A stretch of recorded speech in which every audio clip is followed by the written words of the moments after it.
Well, welcome, everybody. I'm so happy to have this amazing lineup right here of incredible individuals.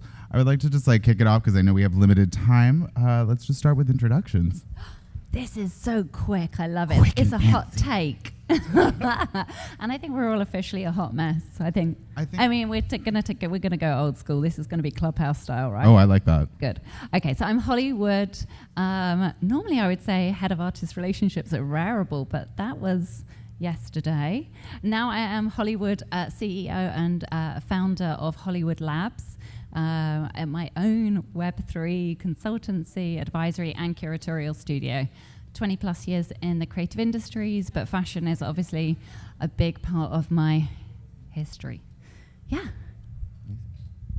Hello, my name's Angel. I was a tech founder for 3 different tech startups. And then after that, I've been collecting luxury handbags as a hobby and a side hustle for the last 2-3 years. Now I work as an advisor in crypto gaming with a few blue chip NFT projects, and I have my own project called Diamond Handbag. It's a digital luxury collectibles. All right, what an amazing panel we have today, and what a great pleasure to be here. My name is Blake. I'm part of Outlier Ventures, and I have the honor and the pleasure to be leading the execution efforts for the Farfetch Dream Assembly Basecamp program dedicated to Web3 fashion and luxury startups. Quick disclaimer, my opinions are my own, not official stance of Outlier Ventures or Farfetch, so not financial advice, not legal advice, fashion advice, maybe. And we opt into the same disclaimer. And we've already been having this conversation starting in the back, so it's going to just keep going. But so we can basically say at this point that the luxury brands have entered into the space. And I think we're entering the new moment of saying, what are some of the successes that we're seeing? And also, what are some of maybe the pitfalls that we're seeing in the industry at large? I will jump straight in and talk about the project I worked on, which dropped literally last week with Givenchy. It was their second NFT project. And it's connected to physical product. So it was a collaboration that they were doing with a streetwear brand called Bistroy, who are an amazing kind of New York duo. And so it was Givenchy times Bistroy, and they really wanted to have, the creative director, Matthew M. Williams, wanted to have an NFT component, because I think Web3 is obviously an important part of where they're visioning, and they just want to experiment and play and explore. And this is why I advise brands, if I'm talking to them, it's kind of jump in, you need to kind of be there to learn. I joined the project, and they Matthew selected to work with Felt Zine, who are a really underground collective of I think they call themselves internet kids. They're amazing. They're a small community, but they are absolutely amazing, based throughout the US. So Felt Zine worked on the NFT side, but because I've done so much with brands before, what I was really excited about is that you have someone like Givenchy, and they're using their space to highlight and spotlight incredible emerging talent in that way. Hey, we all love that. Are you seeing any of the successes out there, or some of the pitfalls? So I think it's worth taking a step back and asking a question: what actually constitutes success and what constitutes a pitfall? Because it all depends. What is the goal of the luxury brand entering the Web3 space? Is it sales? From that perspective, did the Dolce & Gabbana Collezioni Genesis was a success? It generated 6 million.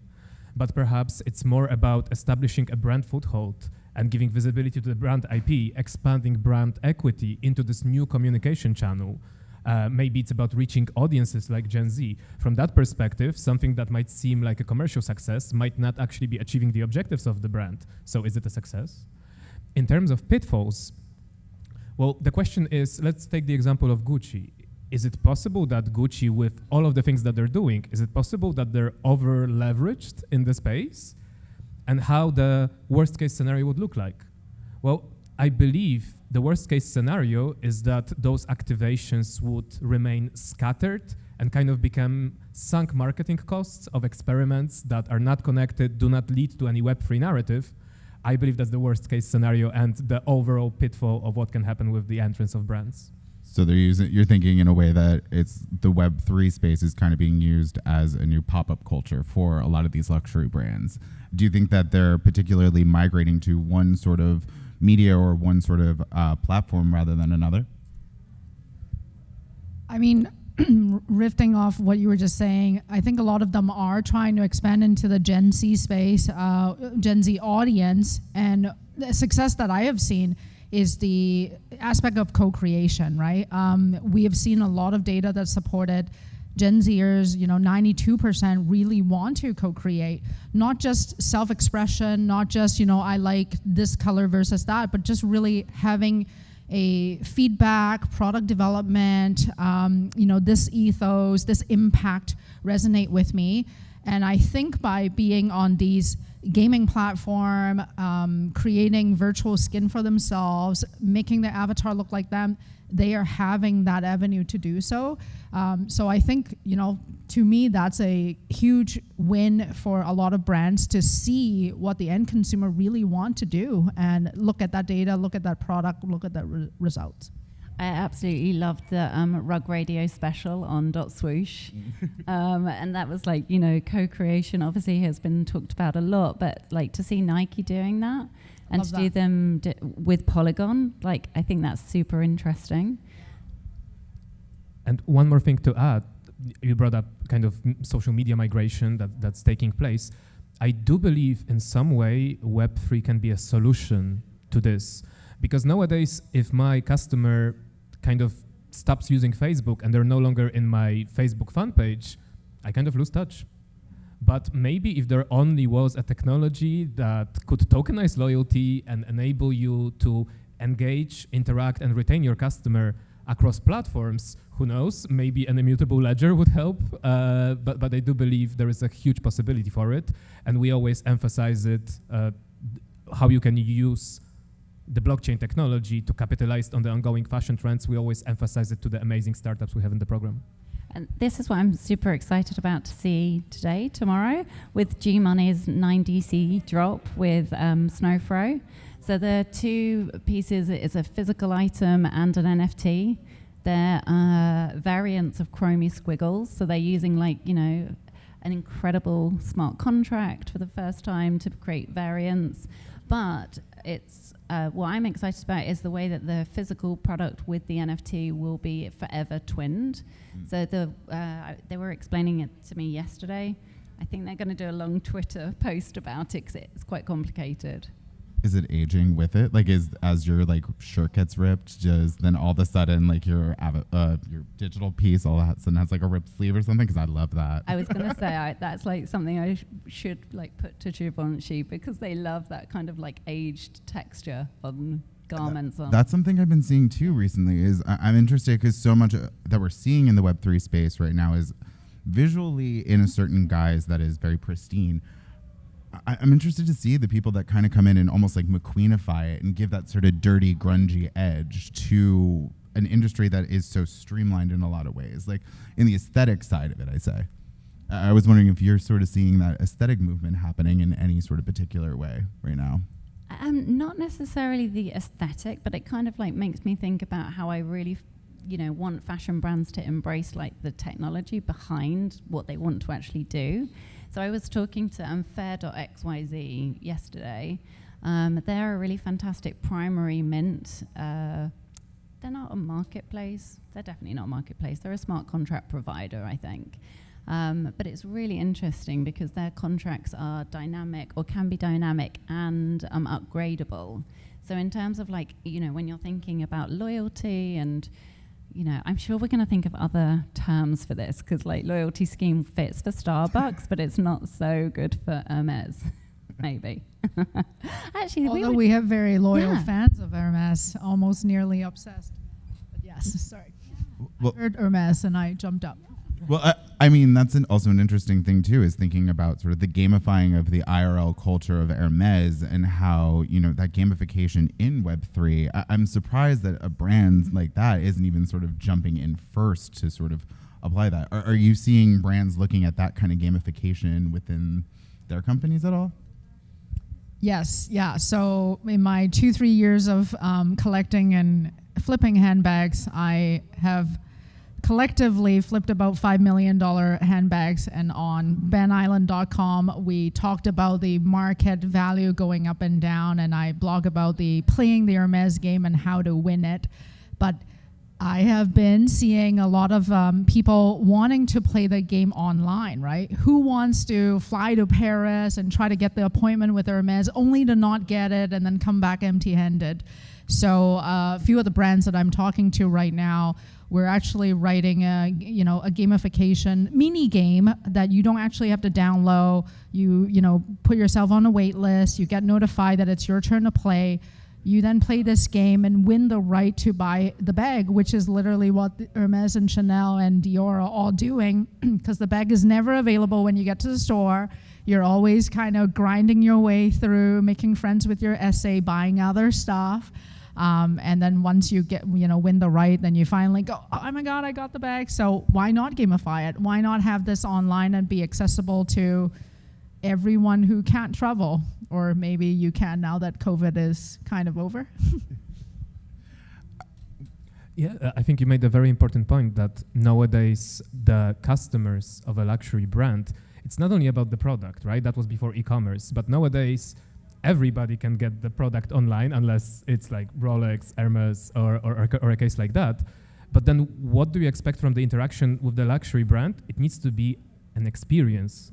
And even that chase that you described is some sort of an experience. Right now it's very analog. As frustrating as it is, but it's very satisfying. Memorable. When you win it. Yeah, you're like, yes.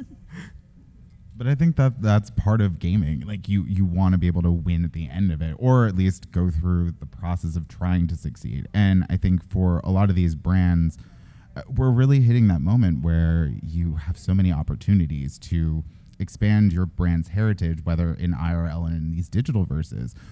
Where do you think right now, as far as the kind of context that people are thinking of building out these worlds? Like, are they really looking at being able to create narratives and stories to be able to interact with, or is it more of just being able to sell a product right now?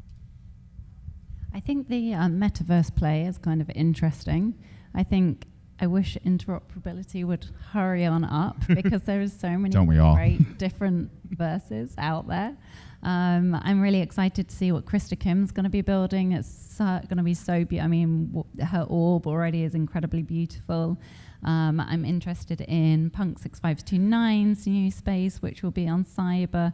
I actually built a gallery space with Spatial, which is absolutely... It's called Versus. You can still go see and hang out there. But we work with like traditional architect, and I think it still holds true that like good design is like imperative in the metaverse or in metaverses. So I think brands are gonna your point around like experiences. I think it's a layer. But I don't think it's going to be anyone's kind of like sole purpose or vision. Got to. Anyone else? Yeah, just to add to that, I think great product is not something you sell, it's something you share. So, just talking about that gaming experience, when you win it, when you're learning it, when you're figuring out, when you're stumbling and you're trying to win that level 10 and you just can't get through it, it's about that online bonding with your tribe, with your community, sharing tidbits. Oh, you actually have to bounce off the wall, and then from there's a right angle to get there. I think it's very interactive, right? It's something that people can share. Same as that Hermes experience, like all of my friends would text me, which store in Hermes has the shortest pre-spend, and then we all share. We go, well, this one in springtime, that one, don't go in Paris Fashion Week. It's just such a shareable experience. Yeah. And even though it sounds like a bit of an oxymoron, in Web3, not every game has to be a winnable game. Sometimes it's just about mimicking the dynamics of what people consider a game in a collector experience. For example, Louis Vuitton did that with their little collection game, even though there was no revenue kind of switching hands there. But it brought people closer, and it also gives you an opportunity to showcase the aesthetics on a totally new level. But at Outlier Ventures, the vision on which we also based our in-house thesis is that at some point, we believe we'll get to the point where all metaverses and digital spaces act together as one system, the open metaverse, and assets and people travel freely between those systems.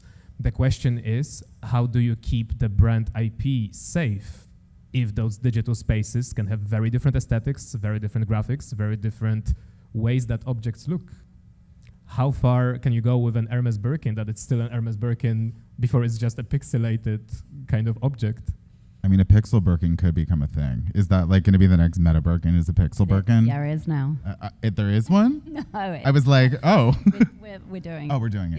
Yeah. We're doing that. That's a recent launch. Although I think very early on there was an digital NFT Birkin The Meta collection, Birkins. and then Hermes said like, "Hey, we have nothing to do with it." That's a great example of a brand like keeping their IP secured, and some projects kind of jumping the gun on it. I think that part of that is really about collaboration. I think right now we're seeing in the IRL world, how collaboration is how most brands really build their heritage now, because they're really not building anything new, or even when they're bringing in new designers as heads, it's not really building a larger foundation. But these collaborations bring in new people into the brand's heritage, like Adidas and Balenciaga, or Adidas and every other company, really. Gucci, like they've collaborated with everybody. And thinking in that text, where are you seeing collaborations as in even just Web3? Because I'm seeing a lack of almost the Web3 native brands, interoperating with one another in a space that's built for that, or trying to be. So you're thinking about how Web3 native projects might co-collaborate. Exactly. Yeah, I think it's tricky right now, isn't it, because of the market conditions and everything. But actually, I've noticed that people are becoming more kind of open to that idea of like sharing a little bit. But yeah, They say it's caring. I heard it's fun. Yeah, I think, when it comes to the design side of things, a lot of the brands are coming in with their signature aesthetics, but what I love to see is that it becomes a blueprint, like the Birkin, where then users get to have a little bit of a, design control on it. But that's where the share IP could come in, where your signature aesthetic with my signature aesthetic, with these little blueprint, we now create this brand new look that injects that newness, that novelty to that season. So I think, we will see more of that coming out. And I think this is the exciting thing around co-creation is, again, it's kind of like how the smart contract is actually going to empower creators. And that's why there was such a blow up around secondary royalties recently. And we've been talking about it for a long time when I was at Rarible. But obviously, because I'm close to lots of the artists in the space, it was like that was one of the things that I was here for, was to kind of, the context of,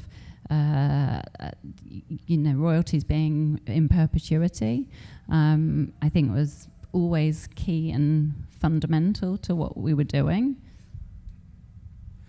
And I think you're making a very important point about Web3 to Web3 collaboration. Like, why is it kind of stifled still? And I think we see that changing. To me, collaboration is about cross-pollination of communities and also creating those new aesthetics that is kind of bigger than the sum of its parts in terms of the value it creates.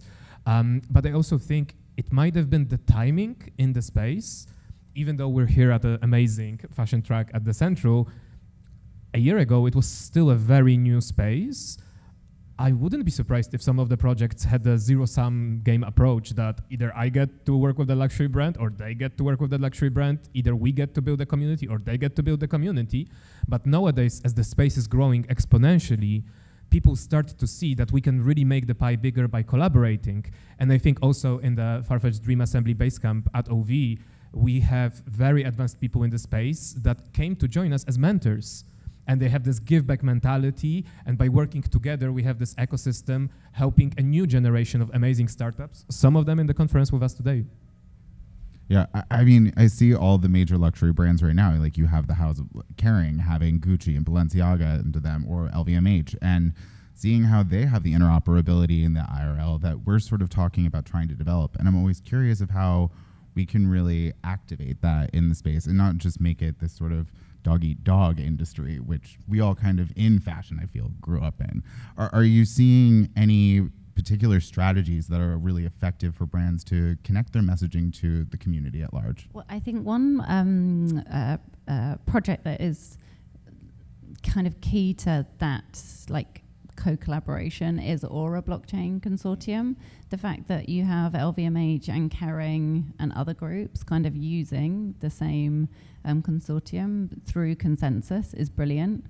So it's really, for me, it's really about like what's going on behind the scenes, because I think it's this building of the foundations. This is how we make it different.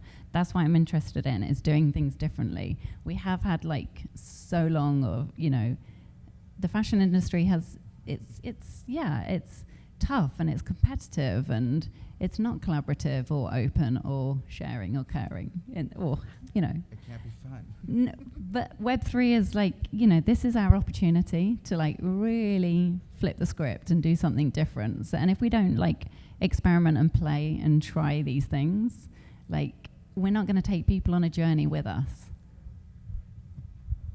Building on Holly's point about experimentation, I believe it should be kind of divided into phases. In the beginning, it's good to kind of nibble around, try and explore different things. But in the end of the day, if you're entering the Web3 space as a brand, you need to have a long-term narrative rather than just scattered activations that are not connected. You can also see with early examples of Gucci trying out different things, but then kind of doubling down on gaming, on the Roblox presence. Try out a few things, but then commit to one direction just to make sure that those activations really pay off and they a part of the story that you tell to your audiences, and you bring them on that journey rather than be like, hey, drop here, or here is a gaming activation. Make sure it's all one story that is an extension of your brand. You're right, it has to be a narrative for sure. Otherwise that's like that whole sort of scatter approach just looks really messy and it looks like you don't know what you're doing or you don't understand the space. And I was going to mention like Burberry, I think have done a really brilliant job at that. You know, they've consistently kind of put projects out, you know, with Blancos, they did that twice, and now they just had another new project launch. Yeah, so I've been really impressed with what they're doing too. Yeah, I mean, I come from a tech space where there is actually a testing framework where you set that hypothesis, you're testing against it. And so, yeah, phase one is absolutely, you're just feeling out which direction is even the right direction. And then from there, like you said, perhaps they found out the, you know, the gaming approach or the platform was the right one and they reached the right target audience. And you start to commit to that direction, and now you're further and further testing new hypotheses toward it. I also think that it would be great to be super transparent to your consumer about these are the hypotheses we're testing. Again, you know, bringing your consumer in as a two-way dialogue.